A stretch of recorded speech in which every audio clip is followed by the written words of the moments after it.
working with a $100,000 luxury vehicle, you have to make it look as good as possible.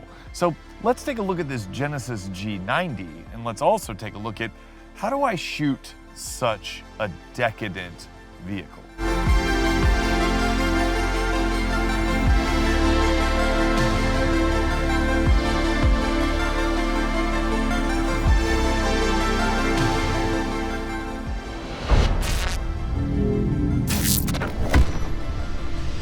So before we get into the Genesis G90's styling, I have to find a reliable place to shoot from, and my sort of go-to spot is this park near my house with this hill that always overlooks the sunset. So I always know where the light is going to be, and I always know what kind of sort of background I can expect depending on the weather. Like today, we have pretty clear skies with some clouds, so we're gonna have a nice sunset, so I always know. But I also have alternate locations. Kind of like this spot. You actually might have seen this spot before if you watched some of my videos, and I use this spot for filming in full sun or in the wind, because the wind is just picked up right now, because of course it has.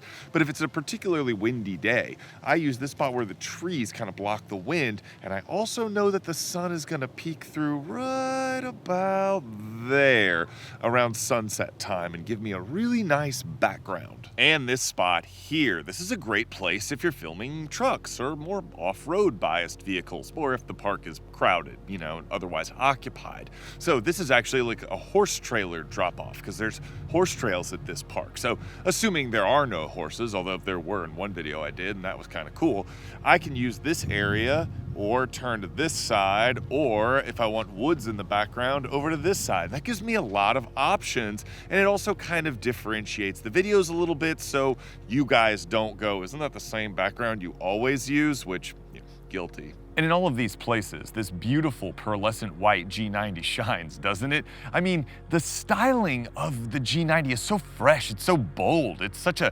nice kind of break from the conservative stateliness of the German sedans, or the conservative desiccation of the new BMW 7 Series, which looks like one of Dahmer's victims after it's already passed through the digestive tract. I just want to take some pictures. It's impressive to me that Genesis is cultivating such a powerful brand identity in such a short amount of time. And so when shooting the G90, I wanted to kind of highlight some of the unique design elements, specifically the bold front end with this awesome Genesis grille, which is sort of their signature grille, as well as the sort of parallel lines that they use for the headlights that wrap around the side. I really love that. I think it's a unique design element that's become instantly identifiable as a Genesis. And all of that flows really nicely into the rear, where that sort of horizontal parallel line element wraps around and it continues. And I feel like if you're about to drop $100,000 on a vehicle, it's important for me to communicate what that vehicle looks like in sort of every possible way and every possible light. And from front to stern, the Genesis G90 looks mighty good. Is that supposed to be bow to stern? I don't know, I just randomly said some kind of freaking ship reference there. Take it to sea, Mr. Murdoch. See, getting different shots of a vehicle's design might help people see the vehicle in a way that doesn't really translate in static images. So I try to get a lot of B-roll that wraps around the vehicle, that looks at it from different angles, that kind of looks for the little details that a still photograph might not adequately convey. I want you to feel like you're walking around the vehicle, taking it all in, and I definitely want you to see it in glorious 4K resolution. For more on the technical process of shooting, like what gear I use in my camera settings and things like that, stay tuned, because I'm seriously thinking about starting a second channel where I can sort of talk more freely about that stuff for those who are interested. But for now, let's focus on the G90.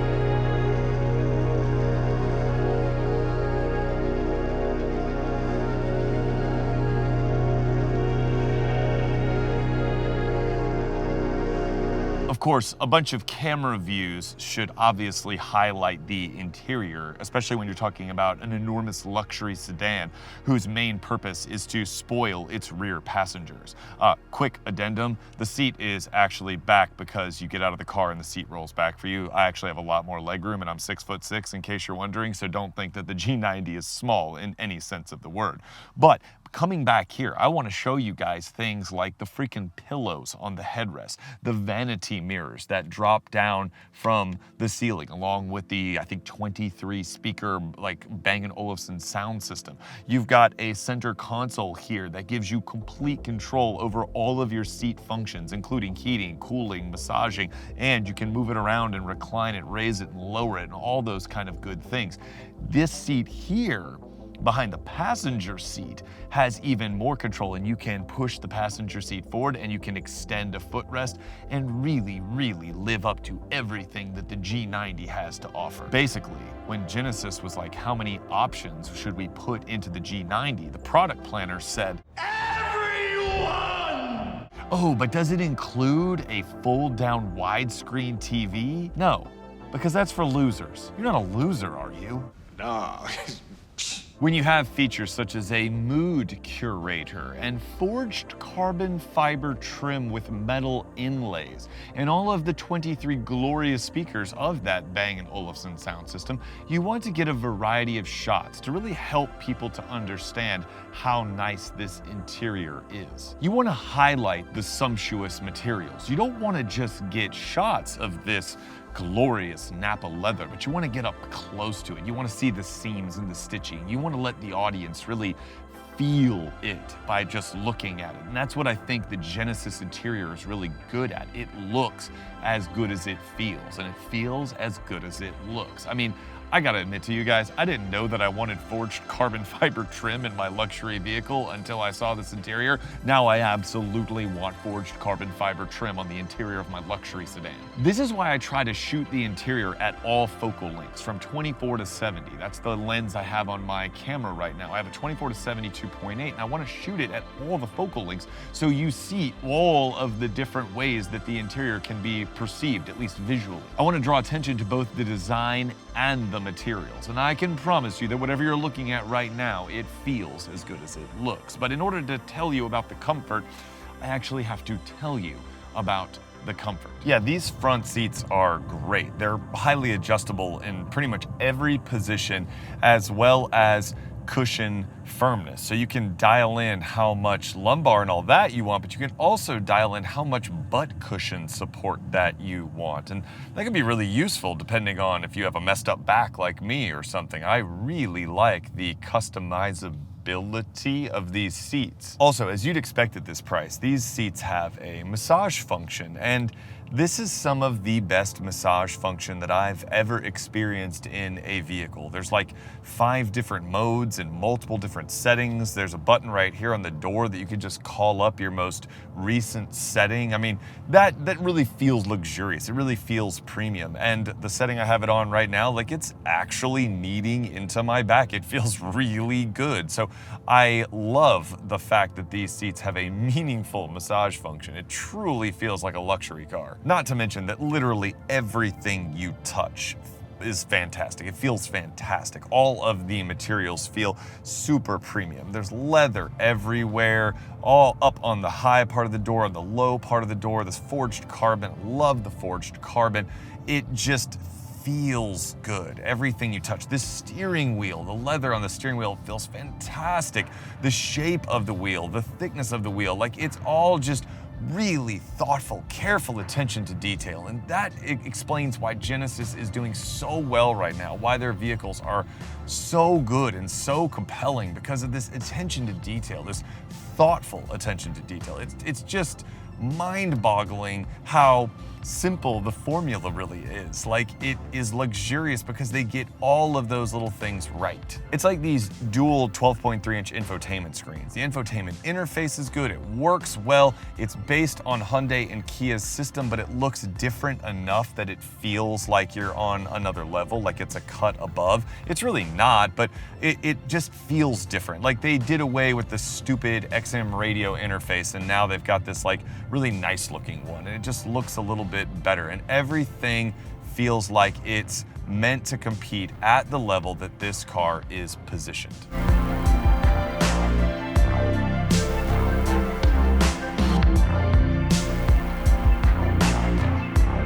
G90 uses an innovative powertrain. It's a 3.5-liter V6 twin turbos with an e-supercharger that's connected to a 48-volt mild hybrid system. That's good for 409 horsepower and 405 pound-feet of torque. And that's running through an 8-speed automatic transmission, and it's hitting the ground via all-wheel drive. Despite the absolutely stunning 21-inch wheels that have sort of become a prominent feature in some of the shots of this video, mainly because they are stunning, the ride is pillow soft thanks to the Genesis's adaptive suspension and air springs, which can even be put into chauffeur mode to give rear seat passengers an added level of comfort. So how does all of this come together from behind the wheel? On the handling road here, I'm going over the bumps on the right-hand side, and you can see that the Genesis G90 just rounds off all of the sharp edges. I mean, this thing's chassis control is nearly impeccable, honestly. The roll is well controlled, even though we're in comfort mode. We're in comfort mode right now. The air ride, the air springs, and the adaptive dampers are basically taking all the unpleasant textures right out of the road. I lauded the G80, that's a fancy way to say praised, for its impeccable chassis control. I'm gonna use that word, but impeccable, because it is practically impeccable. I mean, this is a fantastic effort from Genesis to create a dynamic, luxurious riding vehicle, and how close they are to the Germans in their sort of pedigree and what they're known for. I mean, we're going down the handling road is supposed to be the handling road because it's supposed to be crap. It's supposed to be awful. And there's like literally nothing awful in this car. It's comfortable, it's composed. Now, I said nearly impeccable. I do think there's a little tiny bit too much side-to-side motion, and I'm nitpicking. I'm really nitpicking here. Just a little bit too much rocking. I think if that was ironed out, it would be practically perfect. Also, you have to remember that this thing is riding on 21-inch gorgeous wheels on like lowish profile tires. So you don't even think about that when you're in this car. You like literally forget that it's riding on these awesome wheels and that it looks amazing because the ride is so smooth and so controlled. I mean, we're going, you know, a little over the speed limit right now. Let's say about 50-something miles an hour down a sort of country back road, and it is utterly serene. It's utterly composed, and I just cannot wrap my head around how good Genesis is doing with their chassis dynamics in all their vehicles. Now, I am gonna gripe about one thing, as only an enthusiast can do, and that's the fact that I think this car could actually use more power. Yes, I know you're talking about a vehicle that has like over 400 horsepower and over 400 pound-feet of torque, but this is a very, very large luxury sedan. It's plenty fast enough, don't get me wrong, it's plenty fast enough. The reason I say that I think it could actually use more power is because the chassis is so good. Like, you know how Mercedes has their like AMG models with the S-Class? They're just obnoxiously ridiculous. They've got like 1 billion horsepower, and you're like, who would ever actually drive a car this big, that fast? But I think Genesis could actually pull that off. I think this car deserves to have that kind of a model or that kind of a trim because the chassis is so good. And so it wouldn't be out of place, in my opinion, if Genesis came up with their own performance line and they gave this car like 550 horsepower, because I don't see why not. I don't see why this car couldn't easily handle that and become some kind of tire shredding luxury barge, you know, almost like an old school Bentley Mulsanne or something, or the Arnage T. Maybe I'm thinking of the Arnage T. Whichever one was on Top Gear and it was like Clarkson ripped the tires apart. Like I think it was maybe the Arnage. But whatever, that kind of absurdity would actually kind of make sense because this car is gorgeous, it handles well, it's beautiful inside, and I'm just like 550, 600 horsepower, why not? Why not? Who cares? Why not? And on that note, the drive modes are good. Like I'm in comfort mode right now, and if I put it in sport mode, The steering kind of weights up and the throttle and brake become more sensitive and all that kind of stuff, but it's still really comfortable. I feel like this car could easily handle another 50% stiffer suspension and it wouldn't really bother you because it's just so comfortable. It really reminds me of the G80's excellence, and I think I said the same thing about the G80. I love the G80. There's so much to praise about the G80, and I was like, why not have a G80S or a G80R or G80 XSR 9er 50, whatever. Did I catch a 9er in there? Because it could handle it, it could do it. It looks like it deserves it. These cars are beautiful. They look like they deserve that kind of extra trim, you know, with a little bit of a new front fascia, you know, quad pipes in the back or something. Just that little bit of extra cartoonish ridiculousness that if you have 200 grand and burning a hole in your pocket, you're like, why not? All right, so what's the drawback here? Praise, praise, praise, praise, praise, praise, praise. What's the drawback? Praise, praise, praise, praise, praise, drawback, praise, praise, drawback. There's one drawback in the driving experience that I'm going to mention right now, and it makes zero sense to me. This car has a 48-volt mild hybrid system for the electronic supercharger, right? It does an auto stop thing that is really stupid, okay? So as you're approaching a stop, it will like cut the engine. And then you have to make a choice between, do you continue pushing the brake pedal down where it'll stop a little too kind of jerky for a car of this sort of level of elegance, right? Or you take your foot off the brake a little bit to kind of slow your rate of deceleration, and the engine kind of kicks on sort of abruptly, like it thinks you're not actually stopping. It's just a really inelegant and stupid thing in a car that just oozes elegance. I mean, this car is so sublime. It is so just wonderfully elegant in so many of the things that it does. And then to have this kind of black eye on the whole experience, I mean, don't get me wrong, you can just turn it off. Who cares? I mean, it would not stop me from buying the car. If you're looking at this thing and you're like, wow, man, Jax has praised this thing up one side and down the other, and the driving experience has sold me, I want this vehicle. Don't let that stop you. You can just press a freaking button and turn it off. But I just don't understand why it even exists. Like, have it shut down when you come to a complete stop. The whole like trying to approach, you know, a stop, it's just dumb. So that's my only complaint. My only complaint about the driving experience of this car. I even chauffeured some of Hallie's friends home the other day, and I put it in chauffeur mode, and they were in the back seat and they were like, it's so comfortable and smooth, because it's supposed to kind of like mitigate the bumps for the rear seat passengers. So this car is fantastic from behind the wheel. It's just fantastic, and I love it. And the fact that you can get all these ridiculous features for 100 grand, it's just awesome. Oh, and in case you're wondering, I filmed the driving portion on my fancy camera with the suction cup mount on the passenger side, mainly because I want maximum quality because of changing lighting conditions. And I also want you guys to sort of get a feel for what a 6'6" guy looks behind the wheel of the different cars that I test. The Genesis G90 is further evidence of Genesis's transition from sort of adorable try-hard in the luxury space to legitimate competitor to the German luxury establishment. It occupies that excellent space of offering all of the luxury features and content that most mainstream buyers could ever want without crossing into the realm of the ridiculous, which is sort of the sole domain of the German 3.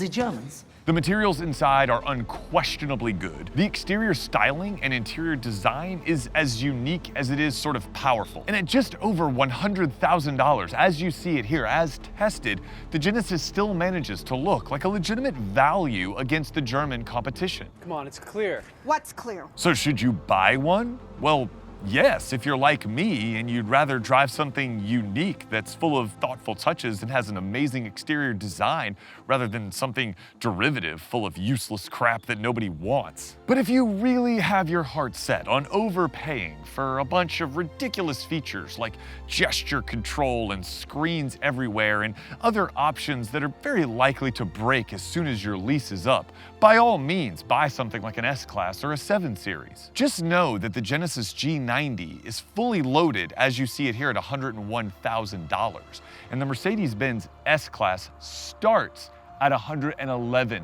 $5,000. And guys, if you'd like to know how I shoot these videos all by myself, please let me know in the comments. I'm seriously thinking of starting another channel. Cinematography is my hobby, and I'd love to share more about it with y'all. I really try to deliver the highest quality videos that I possibly can, but I write, shoot, and edit them all by myself, and it's not easy sometimes. So if you're interested in this sort of thing, let me know. And until next time, I hope you enjoyed this. I hope you found it informative. The Genesis G90 is a phenomenal luxury sedan, and it is truly shaking up the establishment. I am not just saying that.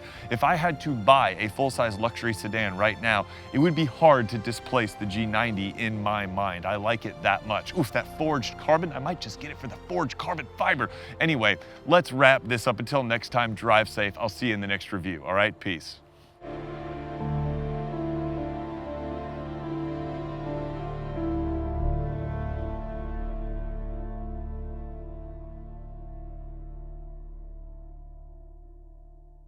Also, soccer coach, I'm pretty sure you don't need to blow the whistle that many times. I'm gonna come out there and commit a red card against you when I shove that whistle straight up your